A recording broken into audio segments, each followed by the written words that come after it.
রবিবার কলকাতা থেকে জেলা তপ্ত হয়ে উঠল স্লোগান, মিছিল, অভিযোগ, হুমকি, হুঁশিয়ারি, হামলা, পাল্টা অভিযোগে। আইপ্যাক তল্লাশি কাণ্ডে সংঘাত চরমে, পুলিশি তৎপরতা তুঙ্গে। পাশাপাশি আলোচনায় আসবো শুভেন্দু অধিকারীর কনভয় হামলার ঘটনায় এফআইআর পাল্টা এফআইআর নিয়েও। কিন্তু আলোচনায় আসার আগে অর্থাৎ স্টুডিওতে আমাদের সঙ্গে অতিথিরা রয়েছেন আলোচনার জন্য। আপনাদের সামনে সেই প্রতিবেদন তুলে ধরবো। পশ্চিম মেদিনীপুরের চন্দ্রকোনা রোডের ঘটনায় শুভেন্দু অধিকারীর করা অভিযোগের ভিত্তিতে এখনো গ্রেফতারির সংখ্যা শূন্য। আর সেই ঘটনাতে পাল্টা শুভেন্দু অধিকারীর বিরুদ্ধে গড়বেতা থানায় অভিযোগ জানালো তৃণমূল। দেখুন।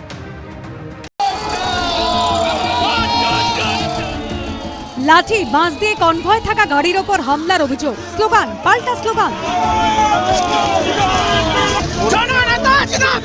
পুলিশ বিচ হাউসে শুভেন্দু অধিকারীর অবস্থান বিক্ষোভ।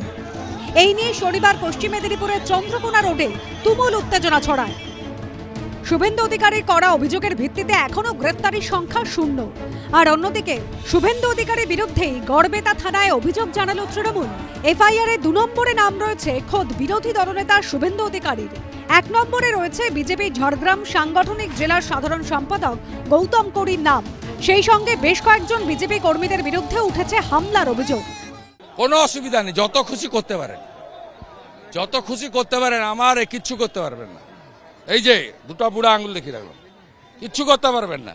দেখবি আর জ্বলবি, লুচির মতো ফুলবি। তৃণমূলের দাবি, শনিবার সন্ধেবেলায় চন্দ্রকোনা রোডে তাদের দলীয় কর্মসূচি চলছিল। সেখান থেকেই শুভেন্দু অধিকারীর কনভয় যাচ্ছিল। তৃণমূলের দাবি, তখন দলের কর্মীরা জয় বাংলা স্লোগান দেন। অভিযোগ, এরপরই তাদের ওপর হামলা চালান কয়েকজন বিজেপি কর্মী। জয় বাংলা স্লোগান যারা বিজেপি তারা সহ্য করতে পারছে না, কারণ তারা হচ্ছে বাংলা বিরোধী। তারা হচ্ছে বাইরে থেকে এইখানে নিয়ে এসে পশ্চিমবাংলাকে দখল করার চেষ্টা করছে। পুলিশ আউটপোস্টে বসে তিনি সেই অভিযোগ দায়ের করেছেন যে কিভাবে বিনা প্ররোচনায় রাত্রে বাড়ি ফেরার সময় পুরুলিয়া থেকে তার উপরে আক্রমণ করা হলো। বিজেপি কর্মীরা সেখানে আক্রান্ত হলেন।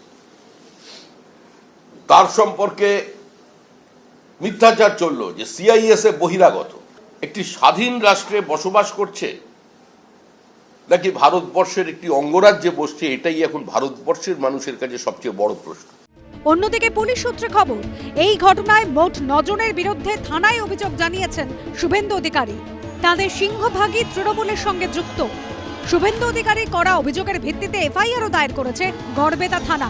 পুলিশ সূত্রে খবর, সেই এফআইআর তালিকায় রয়েছেন তৃণমূল নেতা এবং 5 নম্বর 7 বাঁকুড়া পঞ্চায়েতের প্রধান মণিকাঞ্চন রায়, 3 নম্বর গড়বেতা ব্লকের যুব তৃণমূল সভাপতি দেবাঞ্চন মণ্ডল, যুব তৃণমূল নেতা অভিষেক সিনহা, বাণীব্রত দে, শাহরুখ খান এবং আইএনটিটিইউসি নেতা দেবকুমার দে। একটা ঘটনা ঘটেছে, ওটা সবাই দেখেছেন। আইন অনুযায়ী যা অ্যাকশন নেওয়া হবে আমরা ওটা করি, কোনো অসুবিধা হবে না।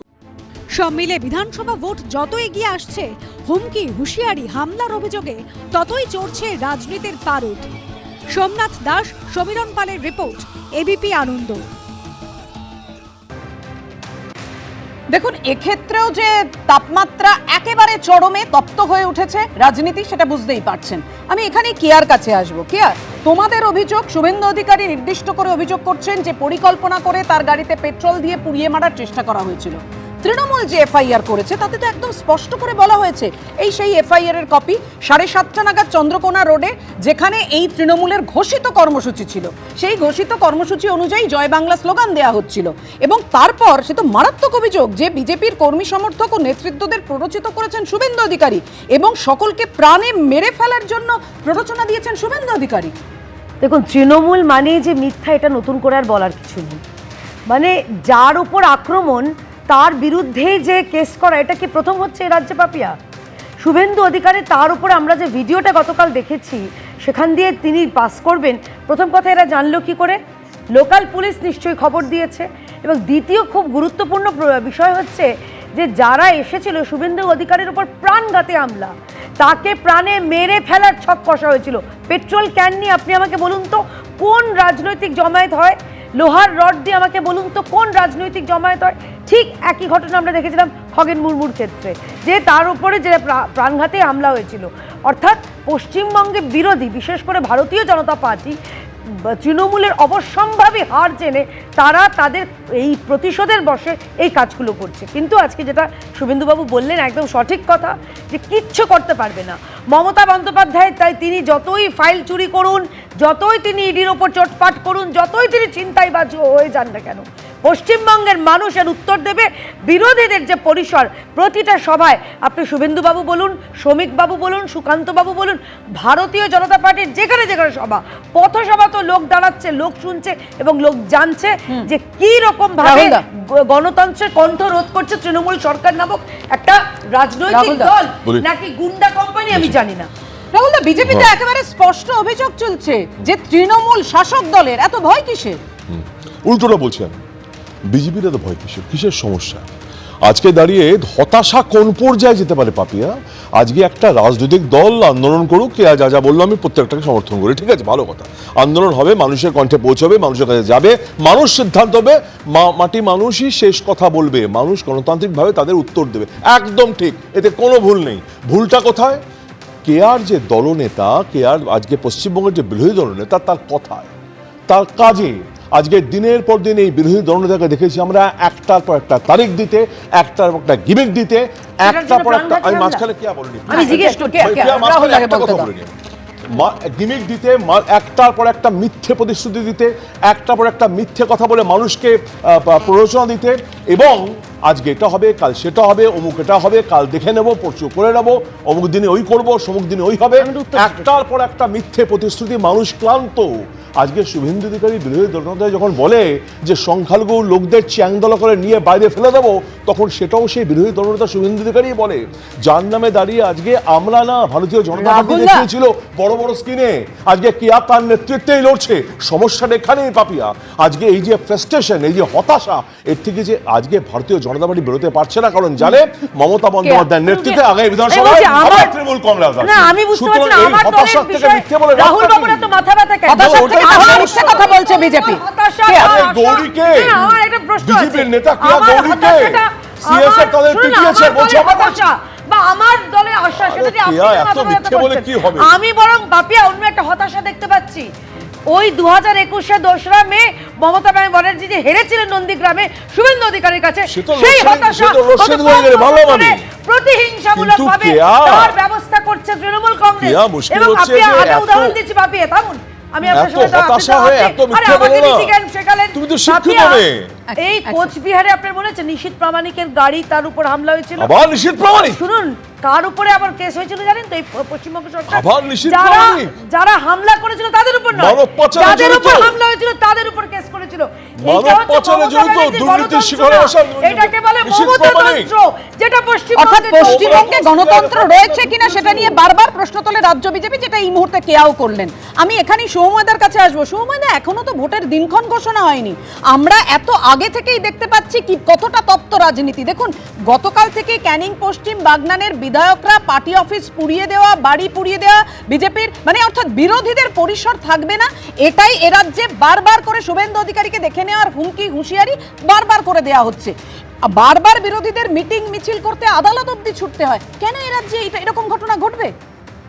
দেখুন, পশ্চিমবঙ্গের রাজনীতির ইতিহাসই মোটামুটি হিংসার উপর নির্ভর করেই চলে, এবং আমরা খুব ভালো করেই জানি যে সংসদীয় গণতন্ত্র, প্রশাসনিক ব্যবস্থা, আইনের শাসন, এই জায়গাগুলো থেকে একটু দূরে সরে গিয়ে এখন আইনের মতো চলে, ইডির মতন চলেন, মুখ্যমন্ত্রীর মতন চলেন, এবং সংসদীয় গণতন্ত্র থেকে আমাদের যে রাজনীতি, যে ভোট রাজনীতি, সেটা অনেকটা দূরে সরে গেছে।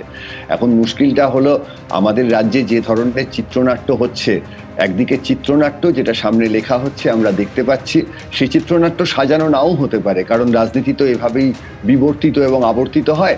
একই সঙ্গে মানুষের হচ্ছে যেটা, সেটা হচ্ছে চিত্রনাট্য, অর্থাৎ আমাদের মনের মধ্যে যে নাটকটা চলছে, যে আমরা বোঝার চেষ্টা করছি যে আগামী দিনে এই পশ্চিমবঙ্গ সামনের নির্বাচন এবং তার পরবর্তী সময় কোন জায়গায় গিয়ে পৌঁছবে। একদিকে যখন আলোচনা হচ্ছে যে সিঙ্গুরে আবার নাকি কারখানা হতে পারে, একদিকে যখন ভোটার তালিকার সংশোধন নিয়ে কথা হচ্ছে মানুষ ভোট দেবেন বলেই তো, সেই জায়গায় আমরা দেখতে পাচ্ছি একেবারে এই শীতের রাত্রিরে রাস্তায় রেসলিং চলছে। অর্থাৎ গায়ের জোরেই যদি নির্বাচন জেতা যেত এবং সেটাই যদি ভারত বা পশ্চিমবঙ্গের সংসদীয় গণতন্ত্রের রীতিনীতি হয়ে থাকে, সেক্ষেত্রে আমার মনে হয় ভোটার তালিকার সংশোধন করে তো আর সময় নষ্ট করার দরকার ছিল না। যার সঙ্গে বেশি লোক থাকবেন, যার গায়ে বেশি জোর থাকবে, সেইভাবেই আমাদের রাজ্যে যেভাবে রাজনীতি চলছে ক্ষমতা দখলের পথটা সেভাবেই করে দেওয়া যেতে পারে।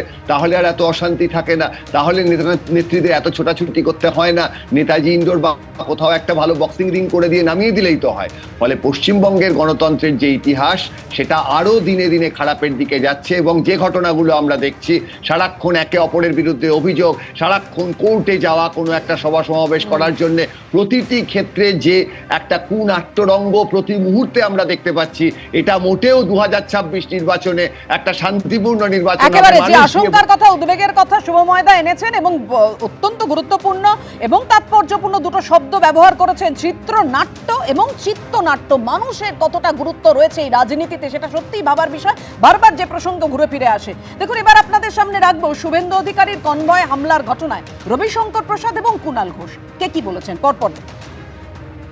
दुर्भाग्यपूर्ण है, भर्त्सना करते हैं हम इसकी, और बंगाल की पब्लिक ये सब देख रही है। और फिर मेरा जवाब वही होगा, इस सबका जवाब देने के लिए बैठी हुई है 2 महीने बाद। চন্দ্রকোনায় কোনো হামলা হয়নি। যেরকম উত্তেজনা থাকে, বিজেপি কর্মীরা প্ররোচনা দিচ্ছিলেন, আমাদের কিছু কর্মী জয় বাংলা স্লোগান দিয়েছেন এবং তারা রাস্তার ধার থেকে দিয়েছেন। তারা কিন্তু কোনো অবস্থায় বিরোধী দলনেতার কনভয় আটকাতে যায়নি। আপনার তৃণমূল কংগ্রেসের কোনো ব্যক্তি জয় বাংলা স্লোগান দেয়া ছাড়া কনভয়ের কোনো গাড়িতে বাধা দিয়েছে বা স্পর্শ করেছে বা যেগুলো বলা হচ্ছে লাঠি দিয়ে মেরেছে, এসব অবাস্তব। কারণ গাড়িটাকে কভার করে কেন্দ্রীয় বাহিনীর লোকেরা ছিলেন এবং তৃণমূল কংগ্রেসের যদি ওখানে কেউ থেকেও থাকেন, তাদের মুখ থেকে শুধু জয় বাংলা। এখন জয় বাংলা স্লোগান শুনেই যদি এদের আত্মারাম খাঁচা ছাড়া হয়ে যায়, জয় বাংলা স্লোগান শুনেই যদি চিত্ত চাঞ্চল্য হয় এবং লেলিয়ে দেওয়া হয় কেন্দ্রীয় বাহিনীকে, তো কেন্দ্রীয় বাহিনী ওসব বুঝতে পারেনি। যারা বিজেপির পতাকা হাতে ছিল তাদেরকেই ধরে পিটিয়ে দিয়েছে। শুধু স্লোগান পাল্টা স্লোগানই কিভাবে উত্তপ্ত হয়ে উঠতে পারে পরিস্থিতি আমাদের জানা নেই। আমি সৈকতের কাছে আসবো। এই রাজ্যে রাজনীতি চিত্রনাট্য কি এইভাবেই চলতে থাকবে? রাজ্যের শাসক দল বিরোধী পরিসরকে বারে বারে আক্রমণ করবে। শুভেন্দু অধিকারী ভারতীয় জনতা পার্টির নেতা হতে পারেন, কিন্তু এই রাজ্যে 11 সালের পর বহু ক্ষেত্রে তৃণমূল কংগ্রেসের এই ভূমিকা আমরা বিরোধী রাজনৈতিক বিভিন্ন দলের নেতাদের ক্ষেত্রে একই আচরণ আমরা শাসক দলের কাছ থেকে দেখেছি। কিন্তু শুভেন্দু অধিকারী বিরোধী দলনেতা 21 সালের পর, 21 সালের আগে এই মডেলের প্রবর্তক কে ছিলেন? হলদিয়ার বুকে একটি বাচ্চা ছেলে এসএফআই করতো, শহীদুর রহমান, চোর চোর স্লোগান দিয়েছিল, তাকে 3 দিন জেল খাটিয়েছিলেন এই শুভেন্দু অধিকারী। কেন এই স্লোগানে এত বিরক্তি হচ্ছে? জয় শ্রীরাম বললে একজন রেগে যাচ্ছেন, জয় বাংলা বললে একজন রেগে যাচ্ছেন। এই চন্দ্রকোনা আলু ব্যবসায়ীরা আলু চাষিরা আত্মহত্যা করেছিল। কোনো দিন বিজেপি তৃণমূলকে একবারও প্রতিবাদ মিছিলে দেখা যায়নি। এই রাজ্যে বিজেপি কর্মীরা মার খায়, বিজেপি সর্বভারতীয় সভাপতি জেপি নাড্ডা মার খেয়ে বাড়ি চলে যায়, দিল্লি চলে যায়। দিল্লির সরকার কোনো ব্যবস্থা নেয় না। এই রাজ্যে বেলেঘাটায় বিজেপি কর্মী খুন হয়ে যায়, ওপরে বিজেপির নেতারা কিচ্ছু করে না। বারবার দুর্ভাগ্যজনক বলে একটা মন্তব্য শুনে আমি এক লাইন স্লোগান বাংলা রাজনীতি একমাত্র নয়। উত্তরপাড়ায় স্কুল ছাত্রী ধর্ষণে অভিযুক্ত তৃণমূলের ছাত্র নেতা, বিজেপি কোনো কথা বলছে না। এই রাজ্যে যে মডেল দেখছি একই মডেলে ত্রিপুরায় বিজেপি আমাদের মিটিং এ ঢুকে মারধর করে। বিজেপির এই মডেলই তো তৃণমূলের মডেল, একই মডেল, ওখানে বিজেপি করে। তাহলে তোমরা তাহলে তৃণমূলের মডেলই কাজ করছো, যা করছো, যেমনটা সৈকতের অভিযোগ করছে। বিষয়টা হচ্ছে এত কথা আমি জানি না উনি ওই ধর্ষণের ঘটনায় কাকে কথা না বলতে দেখেছেন। ইতিমধ্যে সেটা নিয়ে আমাদের যথেষ্ট সরব হয়েছে, বাইট চলেছে, অনেক কিছু হয়েছে, সেগুলো আমি বামেদের কাছে অন্তত কৈফিয়ত দেবো না। ওনারা বলুন না, হরগোবিন্দ দাস, চন্দন দাসের পাশে ওনারা কেন দাঁড়াননি? কিসের বাধ্যবাধকতা ছিল? ওই 2 মানুষকে যাদের খুন করেছে জেহাদিরা, তাদের পাশে দাঁড়িয়েছে ভারতীয় জনতা পার্টি। আর উনি এখন দল করছেন,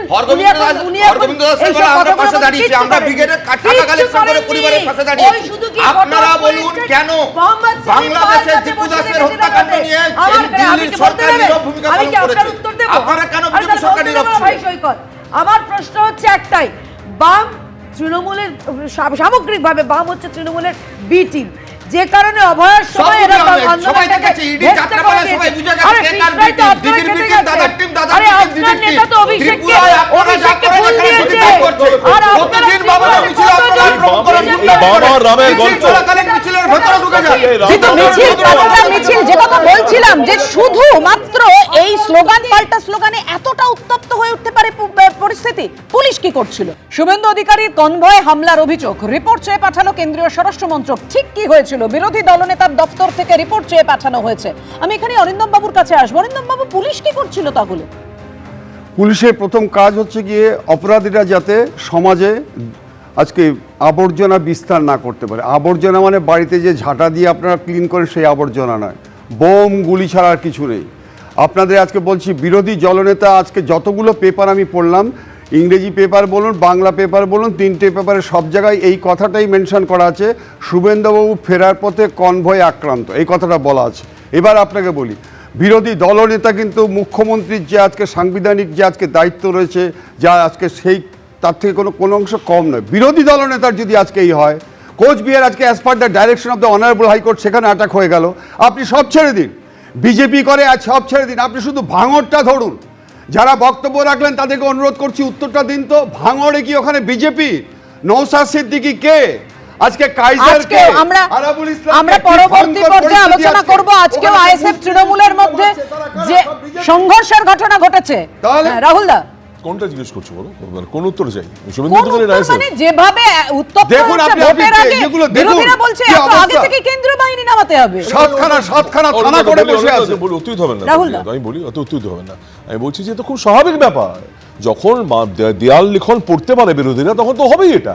আজকে দাঁড়িয়ে কোথাও আপনারা কোনোভাবে দেওয়াল লিখন পড়তে কি আমি পারছেন? বলিনি, উত্তর দাও না, আরে প্রশ্ন দাও। আপনারা দেওয়াল লিখন পড়তে পারছেন, আপনি বলছেন স্বাভাবিক? কি আমি বলা উত্তর বিরোধীদের দাও উপর না? আক্রমণ হওয়াটা এই আরে রাজ্যে বাবা, স্বাভাবিক? কথাটা রাহুল দা, শুনতে বলো দাও। না। এই রাজ্যটা এটাকে স্বাভাবিক? বলো বিরোধী বাবা, সময় আগে আগে বলা যেতে যেতে হবে রাহুল দা। কথা বলছেন কেন আপনারা? তারা কেন বলতে এই না? রাজ্যে বিরোধীদের ওকে উপর বলতে না দাও। না করে রাহুল দা। আক্রমণ হয়েছে, কেবল আমি বলবো না, স্বাভাবিক আগে হবে না। বলুন।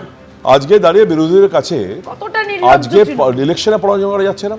প্রত্যেকটা প্রাতিষ্ঠানিক জায়গাকে, প্রত্যেকটা কনস্টিটিউশন হেডকে রাজনৈতিকরণ করার পরেও পেছনে লাগিয়ে সিবিআই এডি দিয়ে কিছু করা যাচ্ছে না। আজকে কিভাবে করতে হবে তাহলে ভালো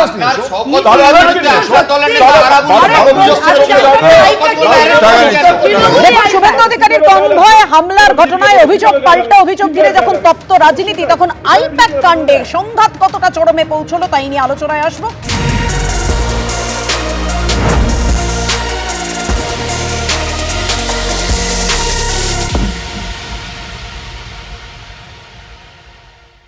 এবিপি আনন্দ, এগিয়ে থাকে, এগিয়ে রাখে।